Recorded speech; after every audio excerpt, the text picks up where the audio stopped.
먼저 질문 받기 전에 아까 최보윤 의원님이 아마 언론사에 지난 주말 동대구역 집회 보도 관련한 얘기들이 있으셔서 배경 설명을 조금 해야 될 것 같습니다. 저희 미디어 특위에서 이제 지난 주말 8일입니다. 동대구역 집회 관련해서 각 방송사 메인 뉴스를 분석을 쭉 했는데 저희가 보기에는 굉장히 메인 뉴스의 꼭지 배분이나 제목을 뽑는 것이 좀 편향적이었다라는 생각을 합니다. 첫 번째 일단 참석 인원은 대부분 경찰 추산 5만 2천 명.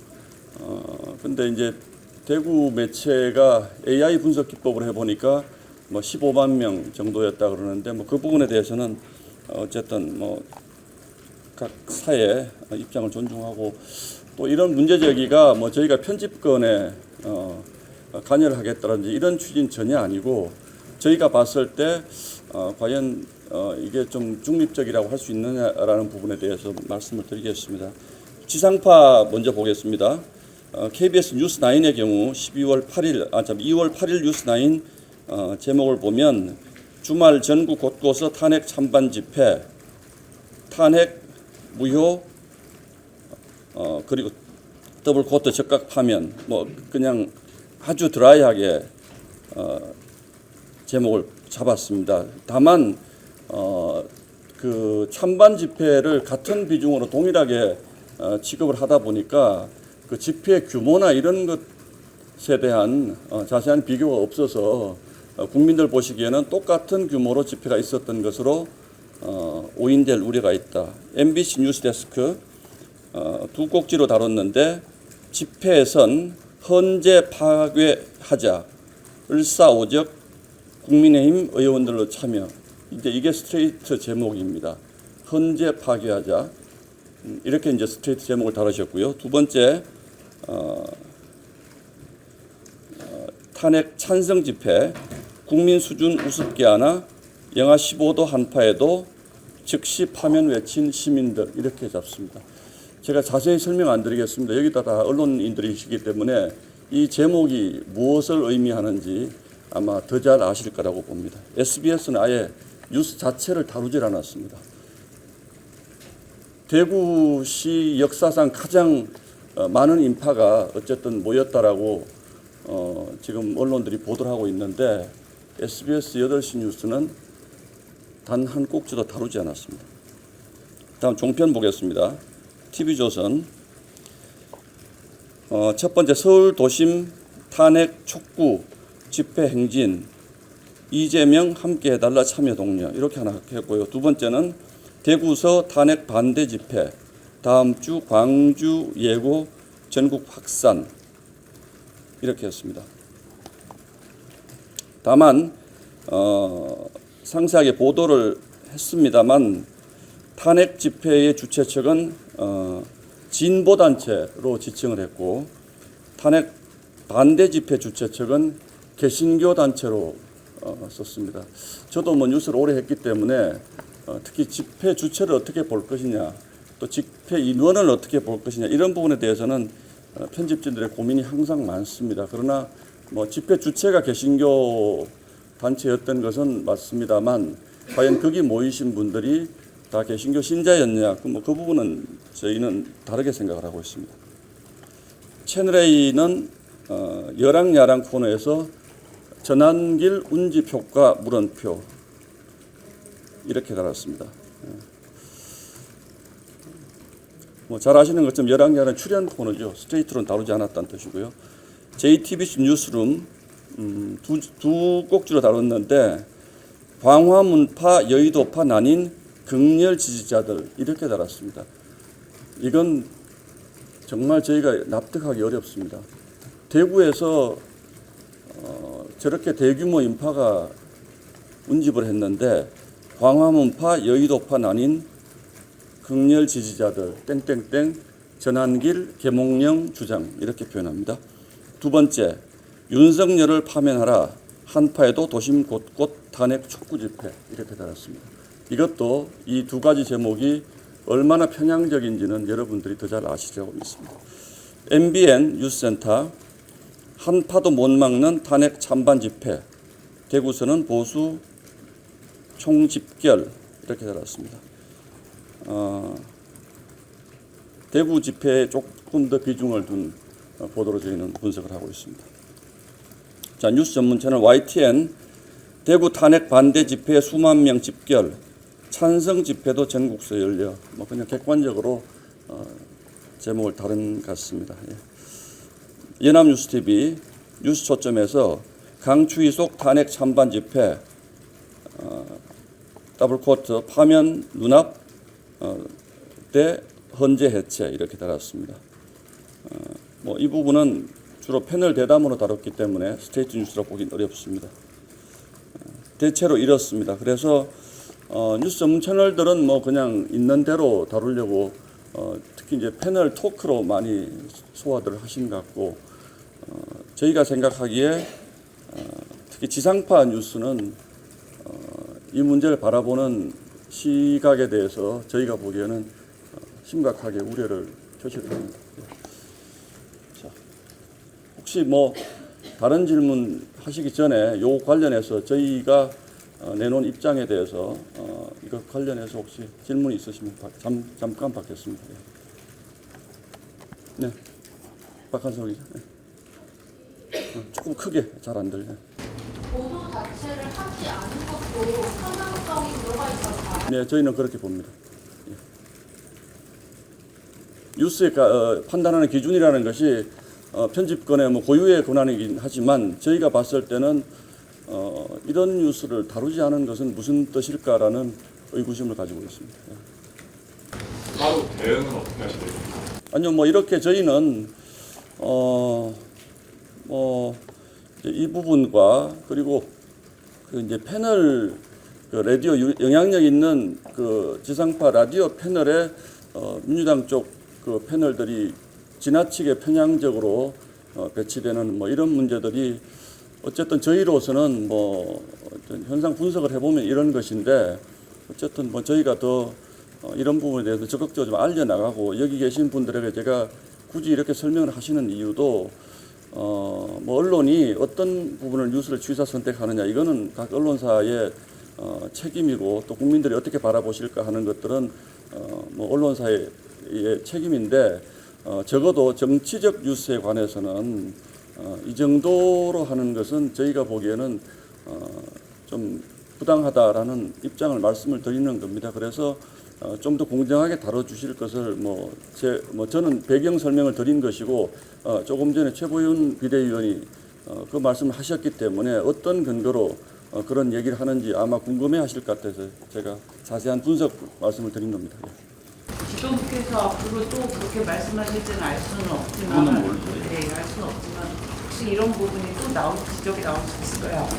당연하죠. 예. 저희가 모니터를 좀 더 집중적으로 할 필요가 있겠다. 그래서 그동안은 파편적으로 한두 채널을 보면서 이제 여러분들이 말씀들을 하시는데, 저희가 지난 8일 대구 집회 같은 경우에는 저희가 보기에는 이건 이론의 여지가 없이 굉장히 뉴스 가치가 높은, 뭐 여러분들도 기사를 쓰시는 분들이니까 아시겠지만 그날 그 대구 집회의 규모와 광화문 집회의 규모는 비교할 수 없을 정도로 규모의 차이가 컸고, 저희 입장에서 봤을 때는 굉장히 중요한 행사였는데 언론에 다뤄지는 것들을 보면 이건 조금 심하다라는 생각을 하고 있습니다.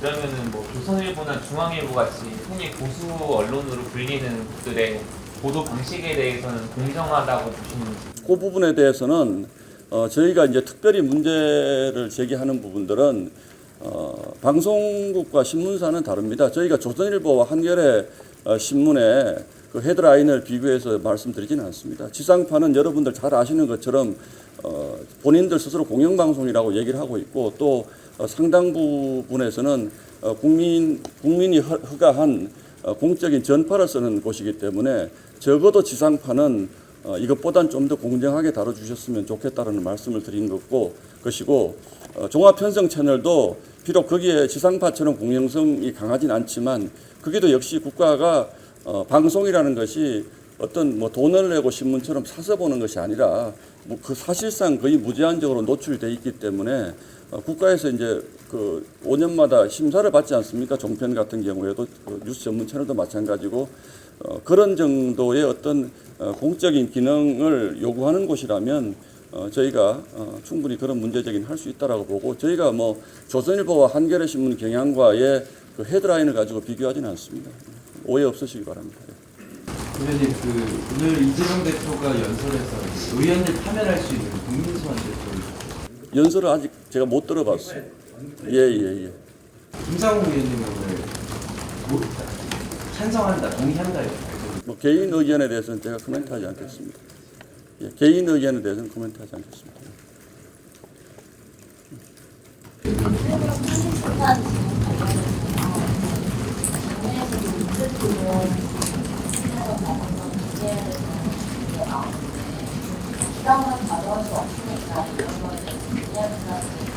저희 당이 조기 대선 문제에 대해서 이제 그 선을 긋는 이유는 이런 겁니다. 저희 당이 여당이고 저희 당의 대통령이 탄핵 심판을 받기 때문에 이게 그 곤란하니까 조기 대선 얘기를 하지 말자는 것이 아니고요. 지금 어쨌든 현직 대통령이 엄연히 있는 것이고 현직 대통령의 탄핵 심판이 진행 중이지만 대선 얘기를 하는 것은 국민에 대한 예의가 아니라고 저희는 생각을 합니다. 탄핵이 결정되고 나서 그것은 얘기를 해야 되는 것이지 저희가 물론 뭐 저희는 민주당보다 조금 더 어려운 입장에 있는 것은 사실입니다만 지금 국민들의 절반 가까이가 여론조사를 보면 탄핵에 찬성하지 않고 있는 이런 상황에서 조기 대선을 전제로 해서 본인이 그 어떤 입장을 낸다든지 이런 것들은 아마 제 생각에 그 민주당 그 지금 뭐 거의 잠재적 후보군들도 그렇게 적극적으로 조기 대선 얘기를 꺼내지 않습니다. 왜냐하면 이건 국민에 대한 예의라고 저는 보기 때문에 그렇습니다. 물론 그런 부분에 대해서 좀 더 적극적으로 입장을 내시는 분들도 있습니다만 지금 뭐 조기 대선을 전제로 해서 본인이 대선에 출마를 적극적으로 표현하고 이런 것들이 국민들이 과연 이걸 어떻게 바라볼까 이런 부분에 대한 부담이 누구나 있을 겁니다. 그렇기 때문에 저희 당은 집권 여당으로서 저희가 전국을 책임지는 집권 여당으로서 대통령이 탄핵 심판 중이긴 하지만 현직 대통령이 있는 상황에서 조기 대선을 얘기할 수는 없습니다. 후보 개개인들이 말씀하시는 거야 뭐 자유라고 보고 있습니다. 당 지도부에서 집회를 되게 중요하게 보여주신 거 아니고 지도부 차원의 참여에서는 있는지. 지도부 참여요? 아직은 그런 논의는 없었습니다.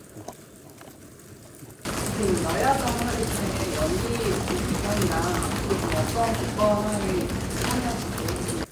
그래서 뭐 연기 배경은 지난주에도 이미 말씀을 드렸습니다만 굉장히 핵심적인 부분 저희가 여야정 협의체라는 것을 열면 그래도 성과가 어느 정도 있어야 되지 않겠습니까? 그래서 저희가 주장하는 미래 먹거리 사법이라든지 연금 개혁이라든지 이런 부분에 좀 더 진전된 실무적 협의가 있어야 되는데 지금으로서는 그런 것들이 잘 보이지 않고 특히 저희가 강력하게 주장하고 있는 반도체법에 대한 소위 고소득자들의 52시간제 예외 규정 같은 것은 반도체 특별법의 아주 핵심적인 부분이라고 저희는 생각하고 있습니다. 이제 그 부분에 대한 논의의 진전이 없고 뭐 연금 개혁도 다들 아시는 것처럼 보험 요율을 13%로 올리자는 것에 대해서는 여야가 이견이 없습니다만 이것을 소위에서 보건복지위 소위에서 하자는 민주당의 주장이 저희로서는 수용하기 어렵다. 연금이라는 것이 우리 미래 세대들의 어깨에 큰 짐을 지우는 것인데 이게 어떻게 보면 보건복지위 소위라는 것은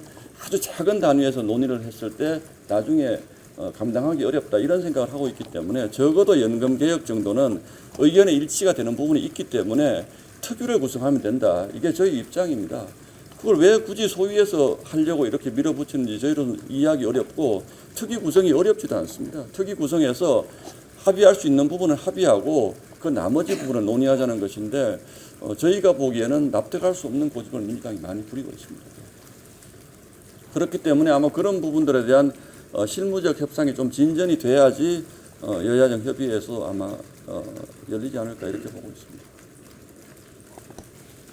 자, 뭐 또 박한솔 기자. 분석 내용 주신 게 일각에서는 언론 자유 침해 아니냐 이런 질문이 있었는데 그 정당이 본인들의 정치적 주장과 관련된 부분들을 언론들이 편향적으로 다루었다고 요구할 때는 얼마든지 요구할 수 있습니다. 이게 언론 자유랑 아무 관계가 없습니다. 저희 조금 전에 말씀드린 것처럼 저희가 그 고도의 어떤 이념적 성향이 인정되는 신문사 보도에 대해서 저희가 그렇게 말씀하지 않지 않습니까? 지상파라든지 또는 정부에서 채널 허가권을 가지고 있는 종합 편성 채널이라든지 이런 곳에는 저희가 어떤 특정 보도에 대해서 어떤 특정한 것을 요구하는 것이 아니고 말씀드렸잖아요. 이런 것들이 과연 국민분들이 보시기에 지상파가 과연 이렇게 하는 것이 맞는지에 대한 문제제기를 저희는 얼마든지 할 수 있고 또 저희 당 차원의 과거의 경우를 보면 특히 이제 민주당이 이제 그걸 굉장히 많이 했는데 언론사에 항의 방문 같은 거 굉장히 많이 했습니다. 그건 언론 자유 침해 아닙니다. 말씀 중에 지난번 지난번 정부에서 채널 허가권이 있고 5년마다 한번 심사를 받는다 이런 말씀하셨는데요. 지금 정부 여당에서 이런 말을 하니까 아니요, 민주당도 하시고 싶으면 하시라는 거예요. 예. 그래서 저는 그런 언론 자유 침해라는 비판이 나올 수 있다고 생각하고요.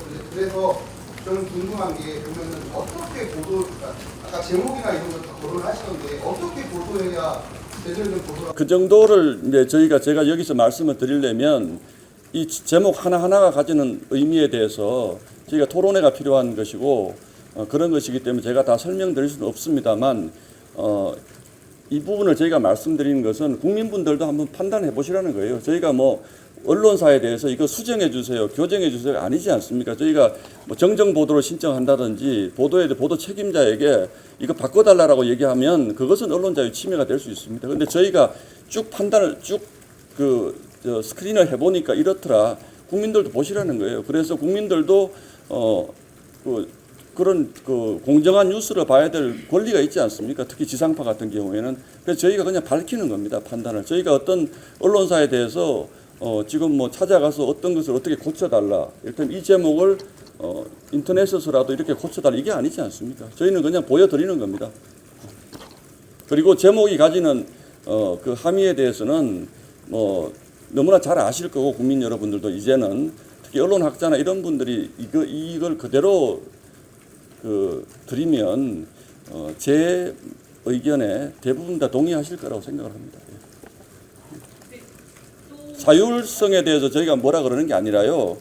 자율적으로 하시는데 저희 입장에서는 좀 공정하게 해주셨으면 좋겠다. 저희가 봤을 때는 공정하지 않다라는 거예요. 다시 또 지적을 이런 일이 있으면 다시 지적을 하시겠다고 또 공교롭게도 방통위원장님 바뀌어졌으니까 침해랑 아까 전혀 관계 없습니다. 그 부분하고 연결하시지 마시고. 자, 그럼 여기까지 하겠습니다. 자, 마지막 예.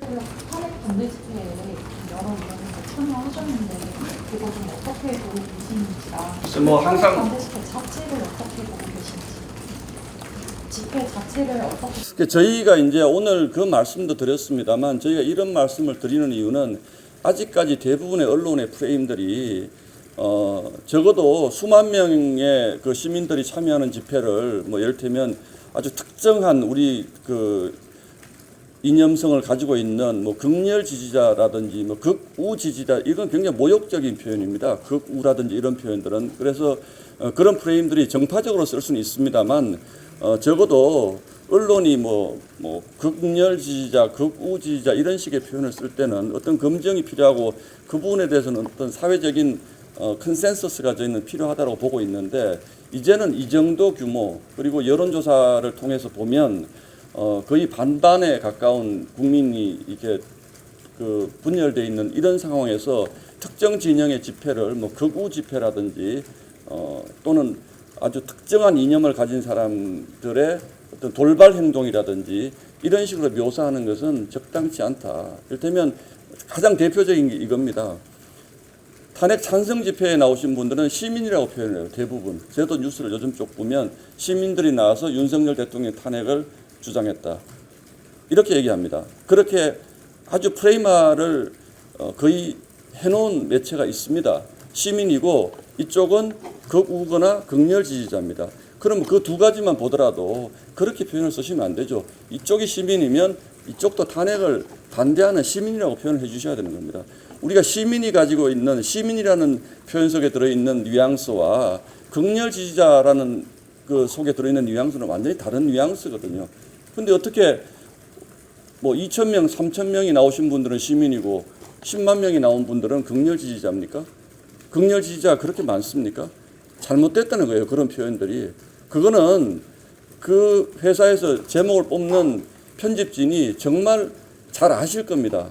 잘 아시면서도 그렇게 하신다는 걸 저희가 판단하기 때문에 이런 말씀을 드리는 거예요. 그렇지 않습니까? 5만 명은 극렬 지지자고 2,000명은 시민입니까? 그 두 개의 단어가 가지는 뉘앙스의 차이라는 것에 대해서 여러분들 다 잘 아실 거 아니에요. 그 말씀을 드리는 겁니다. 그렇다면 탄핵 반대 집회에서 나오는 극렬 발언들이 많은데 부정 탄핵 찬성 집회에는 극렬 반응 없습니까? 개혁이 정당했다 대통령의 고유 권한이고 그 성공했어에서 이런 발언들이 계엄이 정당했다라는 그분들의 의견을 왜 언론들의 잣대로 평가를 합니까? 계엄이 정당했다라고 믿는 시민들도 있을 수 있지 않습니까? 그거를 왜 언론의 잣대로 그것은 잘못됐다라고 함부로 재단합니까? 저희 당의 입장이 그렇지는 않습니다만 적어도 공적인 책무를 가지고 있는 기관이라면 그렇게 표현하면 안 됩니다. 정당은 이념을 가지고 있는 그 단체이기 때문에 우리 당은 우리 당 나름대로 입장이 있는 것이고 여러분들이 지금 제가 얘기하는데 지금 웃는 기자분들이 몇 분 계시는데 동의할 수 없다는 거잖아요. 그분들은 동의할 수 없으면 그대로 쓰시면 되는 겁니다. 그러나 적어도 저희가 문제 제기를 하는 매체는 적어도 이 정도 매체는 이런 부분에 대해서 좀 객관적이고 공정하게 써주셨으면 좋겠다는 생각을 합니다. 거기에 나와서 주장하시는 분들의 목소리, 그러면 민주노총이 나와서 광화문에서 주장하는 목소리는 다 옳습니까? 저희가 봤을 때는 터무니없는 주장은 너무나 많습니다. 그 부분에 대해서 우리 언론이 제대로 짚습니까? 제가 보기에 이렇게 아마 쓰실 거라고 생각을 해요. 광화문에 나오신 분들을 시민이라고 생각하지 않고 민주노총이 주도하는 집회에는 2,000명이 나왔다. 이렇게 안 쓰시잖아요, 여러분들. 거기에 일부 핵심적인 주최층이 있어도 그렇게 안 쓰시잖아요, 여러분들. 그렇기 때문에 뭐 여기에 지금 기자분들이 다 그렇다는 뜻이 아닙니다. 그런데 저희가 오늘 적어도 제가 예를 든 것은 지상파 3사, 종편 4사, 뉴스 전문 채널 2개를 저희가 분석을 해봤더니 이렇더라라는 말씀을 드리는 겁니다. 여러분들의 주관을 제가 뭐라고 하는 것이 아니고 그만큼 여러분들의 주관이 있는 만큼 그 자리에 나오신 한 분 한 분들도 주관이 있는 분들이고 저희 당도 저희 당이 추구하는 이념적 색깔이 있는 겁니다. 그런 부분에 대해서 그런 부분들이 우리 그 회사의 색깔과 맞지 않는다고 해서 자유도가 우리가 조금씩 다르잖아요. 그런 부분에서는 적어도 공정하게 좀 다뤄주셨으면 좋겠다라는 부탁의 말씀을 드리는 걸로 이해해 주시면 고맙겠습니다. 자.